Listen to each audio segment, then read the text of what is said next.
Entertainment Luxury. Mase Durell Betha, also known as Mase, was born on August 27, 1975, in Jacksonville, Florida.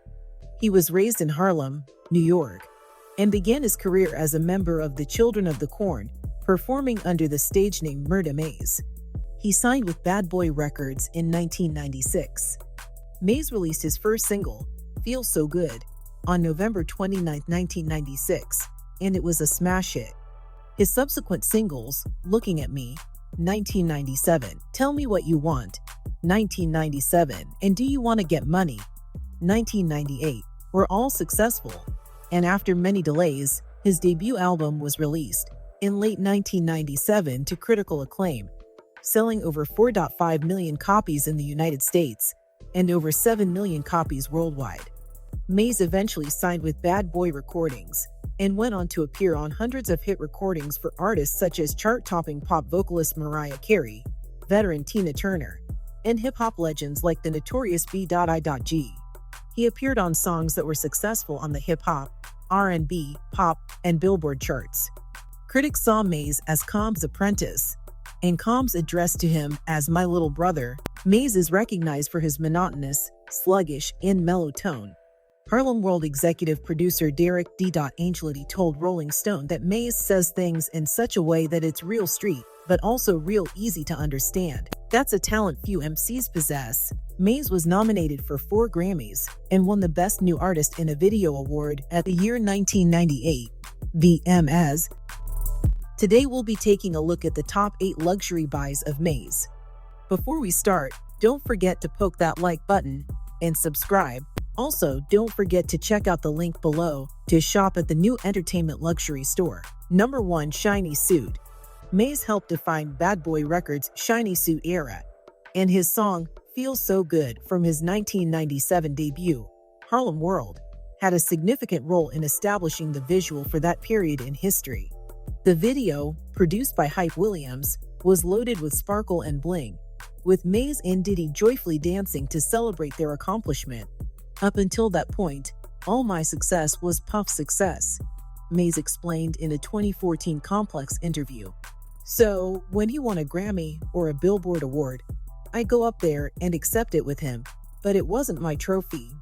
Feel So Good was my first successful record. Supreme fashion designer and stylist June Ambrose interned at Uptown Records, where she met the video's director, Hype Williams, who introduced her to Puff.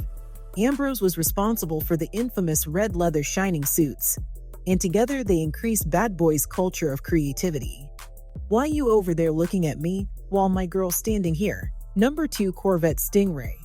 According to rumors, Mase Betha may have bought a car from Malaysia Pargo, a star of Basketball Wives L.A., in 2014, with whom he was intimately involved. Mase may have surprised Pargo with a brand new Corvette, according to sources. According to Christine Tomasos of the Christine Post, I was in Palm Springs at Ritz-Carlton with my girlfriends celebrating my birthday. All of a sudden, we hear a girl screaming in lobby as we were exiting to go to the spa, a source said, according to the blog.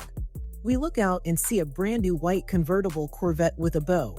I was like, that's Malaysia from Basketball Wives. Number 3. Publishing. The victory appears to have been gained by Mase.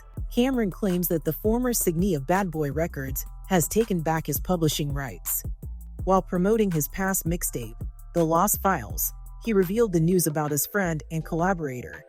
In 2020, Mase was vocal criticizing Diddy's business practices. According to USA Today, he criticized him for robbing his artists and having a horrendous business model. The rapper from Harlem further asserted that Diddy paid him $20,000 and retained his publication for more than 20 years. In response to Mase's recent statement to Sean Diddy Combs regarding publishing, 50 Cent stated that he had no right to voice his displeasure. Mase is doing the same thing to Brooklyn artist Fivio Foreign, according to 50's 2020 statement. This is just personal between the two of them, said 50 on Rap Raiders Cigar Talk. Those feelings are there because they dealt with each other for years.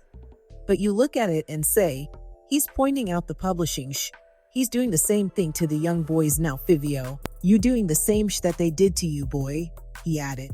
fuck is you crying about some shy they did to you and you doing it to somebody else? Get the fuck out of here, man. Your past business practices knowingly has continued purposely starved your artist and been extremely unfair to the very same artist that helped you obtain that Icon Award on the iconic Bad Boy label. Mase shared in a since deleted Instagram post, per USA Today. If you had 24 hours to live, then just think. Number 4, $20,000 gift. In order to make up for the 20 years they were silent, Mase gave Cameron a $20,000 gesture. Murda took a moment to criticize the killer for skipping his 48th birthday during an episode of Cam and Mase's What It Is sports show. Although he struggled to do much this year, Cam acknowledged that it was a blessing to be on the show every day. Then Mase retrieved 20 racks from his leopard jacket. "I haven't seen you in 20 years, Mase remarked. After the two rappers gave each other a hug, Cam stated that he would probably buy Mase something with the money. Number 5, orange tie.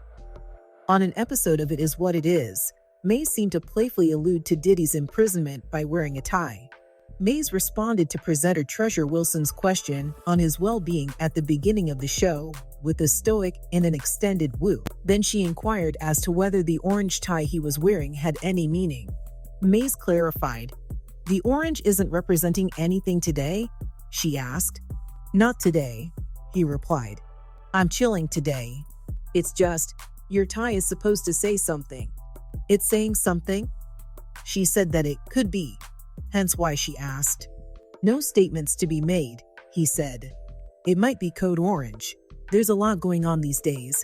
The orange tie arrived shortly after Diddy was taken into custody in New York City on charges of sex trafficking and racketeering. Perhaps the color is a clever reference to prison overalls.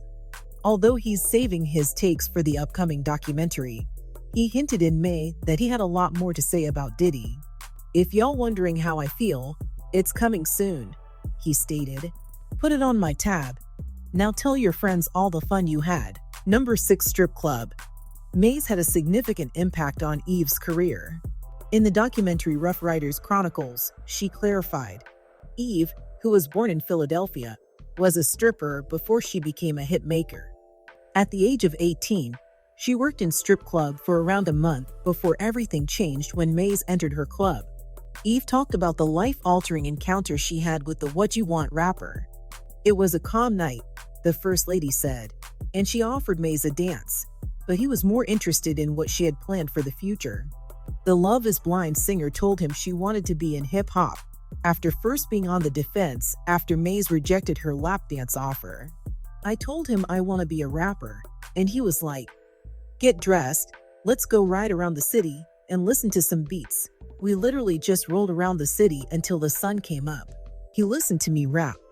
I never saw him again from that night until I got signed to Rough Rider," she said. The encounter formed a solid friendship, and Mase reportedly came to the studio to support Eve each day while she recorded her debut album, Let There Be Eve. Rough Rider's First Lady. Number 7, record label. Mase was the rap game's golden goose in the 1990s. For a rapper of his caliber at the time, launching his own record label was the next logical step, and he did just that. Hotshot artists were literally receiving boutique labels from companies in the late 1990s, and the budget seemed completely unrestricted. It was revealed in the spring of 1998 that Mase would be forming his own all-out record label in collaboration with Jermaine Dupri's So So Def label. His first project would be with his group Harlem World, which featured a little-known rapper named Cameron. Harlem World, the movement, Mase's side project and label debut, wasn't released until March 9, 1999, a year later. With an estimated 73,000 copies sold in its first week of distribution, Harlem World, the movement was a moderate success. Although it finally made it to gold, most people considered it a failure by the standards of Mase and Jermaine Dupri. Mase made waves again when he revealed that Irvin Magic Johnson, a former NBA legend, would be his new manager. All this money we can make while you cats want to act. Number 8, new music. Mase and Cameron, with their popular sports talk podcast, It Is What It Is, have been on a historic run. However, Cam claims that the two are ready to make a joint album if Mase gives his okay. The Harlem native stated, according to the source, that he and Mase have enough solo and collaboration tracks to make an album, but Mase is reluctant to let the world hear them. "Me and Mase got an album. He said we can't put it out," the 48-year-old told his followers on Instagram, adding that Mase's reasoning behind his decision remains unbeknownst to him. "I don't know what it's about. We did 6-7 songs. We do the songs, and then he say, no." Cam went on to believe that Mase might be planning to keep the previously mentioned content secret for a certain period of time or project, adding that he has been asked not to give the public a sneak peek at any of the unreleased songs. "I have no idea why Mase is keeping them. However, we have songs together and apart. Simply put, I can't play them." Welcome back. This is the end of Top 8 Luxury Buys Mase. Make sure to click on link below and shop at the Entertainment Luxury store, and tap the like button and subscribe to see our next list. Bye for now.